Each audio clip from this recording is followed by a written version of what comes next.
आगामी निवडणुकीच्या पार्श्वभूमीवर राज ठाकरे उद्धव ठाकरेंच्या युतीबाबतच्या चर्चांना उधाण आलंय। अशातच खासदार संजय राऊतांनी मनसे आणि उद्धव ठाकरे पक्षाच्या युतीबाबत मोठं वक्तव्य केलेलं आहे। राज ठाकरे यांच्यासोबत नातं जोडणं ही उद्धव ठाकरेंची मनसे आणि दिलसे भूमिका आहे, असा दावा उद्धव ठाकरे गटाचे खासदार संजय राऊतांनी केला। फक्त पत्रकार परिषदेत युती करण्याकरता सकारात्मक आहोत असं म्हणून चालत नाही, त्याकरता 2 पावलं पुढे यावं लागतं, असं वक्तव्य मनसेच्या संदीप देशपांडेंनी केलं। सध्या तरी आमची शिवसेना उबाठासोबत कोणतीही बोलणी चालू नसल्याचं संदीप देशपांडेंनी स्पष्ट केलेलं आहे।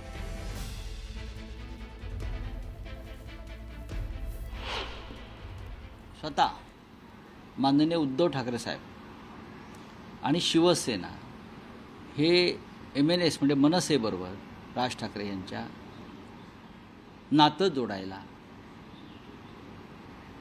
नक्कीच आमची सकारात्मक भूमिका आम्ही त्या संदर्भात ठेवलेली आहे।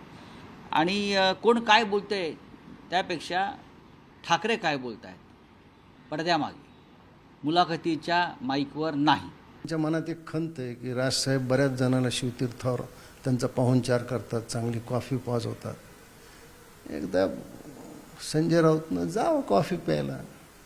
हां, त्यांना ही भीती असेल की शिवतीर्थावर गेल्यावर त्यांच्या गाडीचं मागच्या वेळेसप्रमाणे काही होईल, तर प्रकाश महाजन त्यांच्या गाडीचं जवळ उभा राहतील आणि त्याचं संरक्षण। त्यांची गाडी फोडली होती। हां, ती फुटणार नाही। मी त्या गाडीचं संरक्षण करायला मी स्वतः उभा राहीन। त्यांनी जाऊन मध्ये चहा कॉफी घ्यावी, युतीची चर्चा करावी।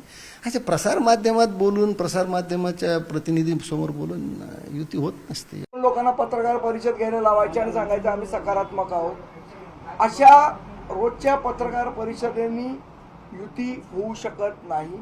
त्याच्यासाठी 4 पावलं पुढे यावी लागतात। जर तुम्हाला खरोखर युती करायची असते तर आतापर्यंत 4 पावलं पुढे आले असते, पण तशी कुठलीही गोष्ट नाही। आणि हे अतिशय स्पष्टपणे मी सांगू इच्छितो की ना पडद्या मागे ना पडद्या पुढे आमची आत्ता कुठलीही उबाठाबरोबर बोलणी चालू नाही।